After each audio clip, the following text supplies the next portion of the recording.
So the WNBA tonight had its All-Star Game selection show with Caitlin Clark and Napheesa Collier drafting their respective All-Star teams. And it started with Caitlin Clark taking the first starter and Napheesa Collier taking the first reserve. They did it on ESPN prior to the Liberty Aces game that I did a live watch party with, and I appreciate everyone who jumped on board with me to watch the game with me. I was trying to ask my question again, didn't get a chance. I had my hand raised. You all saw it.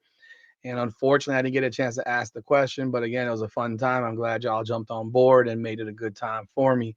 But let's talk about it. I also got a chance to read the first chapter of the book with y'all. And I will be reading this entire book probably in the next 24 hours. I'm going to be reading a bunch of it tonight and definitely more of it tomorrow if I haven't finished it by then. And I'll be doing a lot of videos on the content of the book. The first chapter in itself was awesome. It just shows you what a savage Caitlin Clark is. But that's for another conversation for another day. Let's talk about this WNBA All Star Selection show. People don't agree with me, and I'm fine with it. Everyone wants kumbaya, but I'm a content creator, man, and I am someone that wants to have stuff to talk about. And I like the idea of making it interesting, of creating buzz and interest and so forth into this All Star game. We'll see what happens, but to be honest, I thought the All Star selection was a bit of a dud and really kind of boring. Let's talk about it. Welcome back, everyone, to another edition of Rudy's Rant, Her Game, Her Way, Women's Basketball, where we talk facts over feelings. I'm your host, Rudy Rodriguez Showmont. Hit the like button, subscribe to the channel, and ring the bell. Appreciate y'all continued support as always. Make sure you leave a comment. Let me know your thoughts on this All Star selection and what you think of it. So, Caitlin Clark gets the draft first, and she selects her teammate, Aaliyah Boston. Now, I don't care what she said previously. I just think this is not good. You know, people will disagree with me, but this is not interesting. This is not exciting. In fact, you're not even drafting the best player available. Like you're supposed to be trying to win. Like that's the first goal. You want to win. So drafting your teammate who in this list of starters might be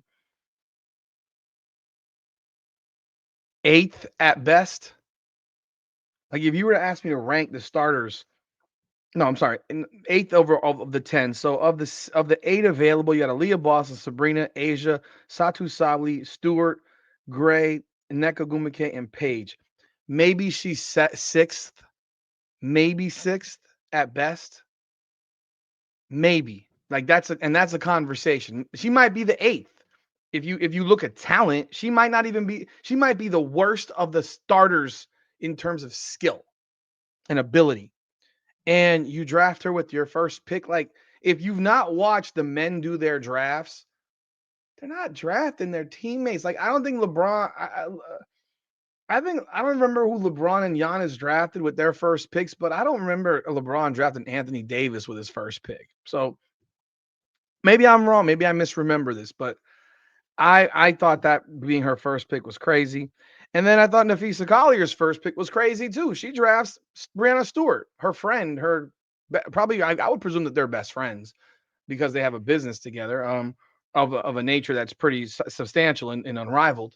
But she drafts Brianna Stewart. Brianna Stewart might be the worst player. Like when I'm looking at the worst players in this group, if you were to ask me to rate them, if you ask me to rate them 1 to 10, 1 to 8, I'm leaving Caitlin and Fee out of this.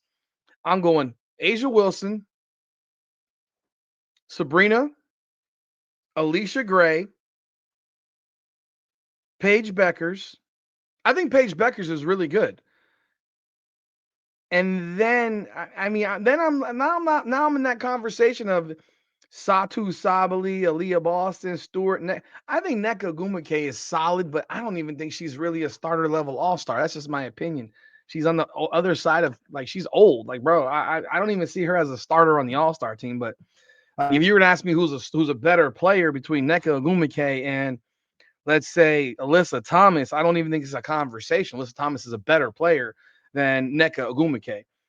Um, but yeah, so Stewart gets drafted number 1 by Fee. Then it comes back to Caitlin, and she drafts Sabrina Ionescu. And then Napheesa Collier, instead of drafting Asia Wilson, she drafts Alicia Gray, her teammate from the Lunar Owls. And then Caitlin gets to draft again, and now she takes Asia Wilson as the fifth pick. Can you imagine Asia Wilson looking at these motherfuckers like, y'all picked me fifth? You know how butthurt she must be right now if she hasn't already found out?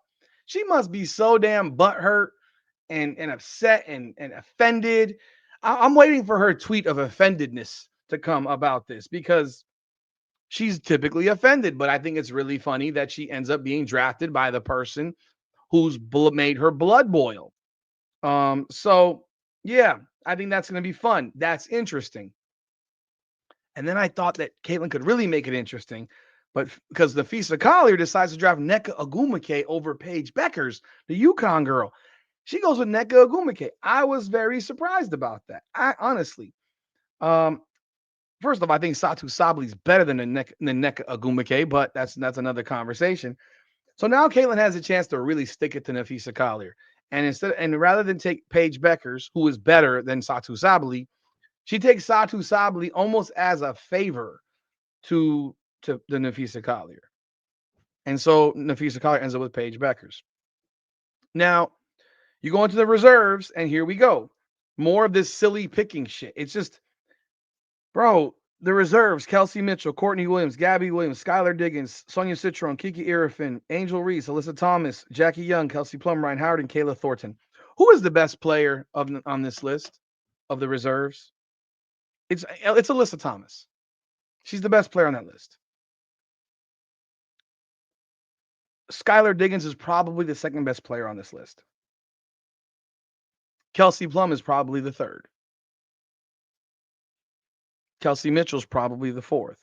You could flip flop Kelsey Plum and Kelsey Mitchell. Doesn't matter to me. But Napheesa Collier takes Courtney Williams, her starting point guard on her Minnesota Lynx basketball team. What? Why? Why? And what does Caitlin do? She drafts Kelsey Mitchell, her teammate. So now we get to watch a bunch of Indiana players play together, which we see literally every day. And that's my point of interesting. Like, you want to watch the Indiana Fever play? Do you want to watch an all-star team? I want to watch an all-star team. I want to see players who don't play together play together. And that's the thing. I don't want to see a bunch of players who play together play together. I want to see players who don't play together play together. And that's my issue with this whole thing. So Caitlin drafts Kelsey Mitchell. Now Caitlin's also in a situation where she's doesn't have any. The reserves are largely guards. So you got a bunch of guards, and then Fee drafts Skylar Diggins. So at least she has a backup point guard. Caitlin Clark never drafts a backup point guard. She drafts Gabby Williams. So you have all these other players, and you took Gabby Williams. Not really the most logical shit. Napheesa Collier surprises me, and she drafts Angel Reese with her third reserve. She even uses the term "me bounds" in the conversation. Caitlin then drafts Sonia Citron. So you just drafted three straight guards, and then no backup point guard. Napheesa Collier drafts Alyssa Thomas. I thought that was who Caitlin Clark should have drafted. It was Alyssa Thomas. And Caitlin then drafts Kiki Irifin. Now I'll be real. I don't think Kiki Irifin's an all-star. I don't think Sonia Citron's an all-star. Not ahead of Brittany Sykes. You can't be an all-star and be the third best, the second and third best players on your team, and the best player on the team doesn't get picked to the all-star team. That's just preposterous.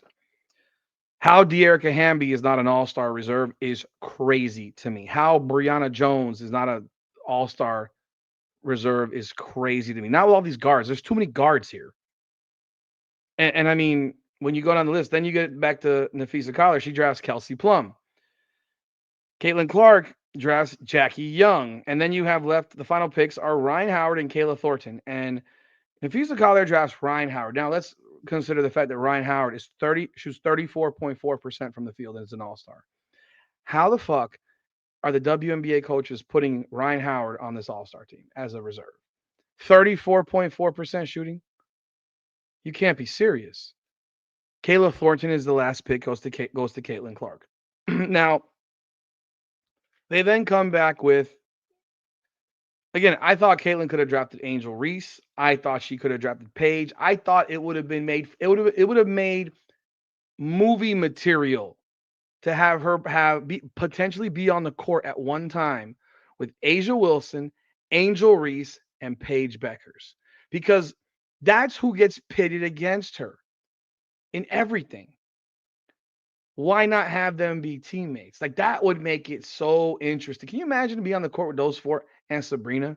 Like that shit would be Hollywood, man. And you would see, imagine her passing the ball to Asia Wilson in a way, and Asia Wilson gets like, shit, that shit was like fire in my hands. Boom, boom, layup. Or even to Angel Reese, or even to like her and Paige Bueckers running pick and roll off each other. That'd be fucking crazy. We don't get it. And that's what I, as a fan, want to see. I want to see stuff that gives me a story to talk about. This does not give me a story to talk about. This doesn't this doesn't excite anybody. Now, yeah, I'm sorry. It might excite some people, but me watching three members of the Liberty and two members of the freaking Washington Mystics on the same team, and then on top of that, two members of the Las Vegas Aces on the same team, you got seven players coming from three teams.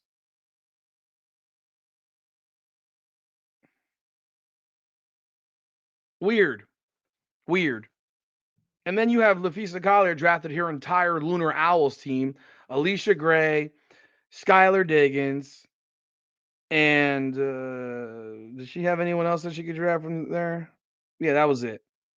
And Courtney Williams. She got and her team. So all three of them were on the Lunar Owls with her. That's her teammates.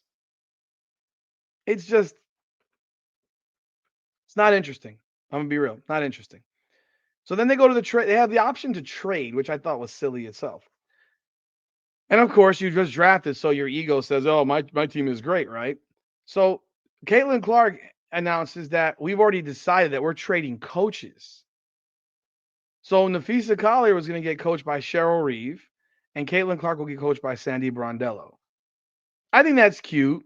I don't know if that's in the rules they said, but we're doing it, and there's nothing you can do about it. And shortly thereafter, Malika Andrews confirms that they can do it, no problem. It's been approved. So Napheesa Collier gets coached by her head coach. I'd rather see Caitlin Clark get coached by Cheryl Reeve. Personally, it's more interesting to me. I think Sandy Brondell is a lot more chill than Cheryl Reeve. So now Caitlin Clark presents a trade for Stewie and offers Satu Sabali. And you knew that Napheesa Collier would never make that deal. But then Napheesa Collier proposes a trade that I know that she knows that Caitlin would never make that deal either. But she proposes a trade for Stewie for Aaliyah Boston. I would have made that trade so fast because Napheesa Collier would have been so caught off guard. Like, what? Did that just happen? Why did I do that? But she played it. She played the game, and Caitlin Clark didn't bite on it. I wish she'd have said yes. I wish she would have said yes. I think it's more interesting when teammates play each other. I just think it is. I'd much rather them have an East versus West. I think this whole concept of players picking teams is silly. I didn't like it in the NBA. I don't like it here. They're playing the game of friendship over the game of trying to win. And then there was at points where Caitlin Clark said at the beginning, I'm going to draft based on vibes. Like whatever the freaking hell that means, I have no idea. But so she drafts based off vibes. And then at the end, she also says it was uninteresting. I don't know. It could have had so much more flavor if you pick players that everyone's talking shit like pitting y'all against. Like that's just the way I feel.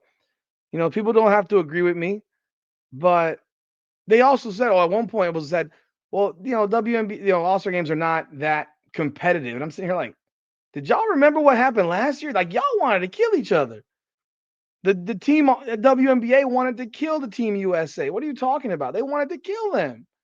That was personal. That was a personal thing for those team WNBA women to beat the team USA as they did. So didn't agree with that too much. But nonetheless, these are the rosters. And so for shits and giggles, I'm going to do it for you. I'm going to give you a chat GPT version of this game and who is going to win according to chat GPT. So here we go. We have Team A, elite playmaking and shooting, dominant front court, length and versatility, and chemistry.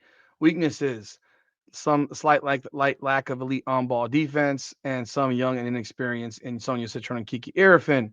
Team B, strengths are physicality and defense, star power and poise, scoring from all levels, transition game. Weaknesses, less three-point shooting than Team A, and they could get clogged in it with so many slashers and post players. Predicted game, close game, but edge goes to Team A, and the spacing is the difference. Wilson's the best player on the floor. Team A's versatility and shooting likely overwhelm the more physical, mid-range heavy Team B. Team A wins 106-99. That is Caitlin Clark's squad. So that is what Chat GPT is telling you is going to happen. We shall see what happens. The game is on July 19th. So be sure to check it out. Although I think they could have made this a lot more interesting to talk about going in than it is right now.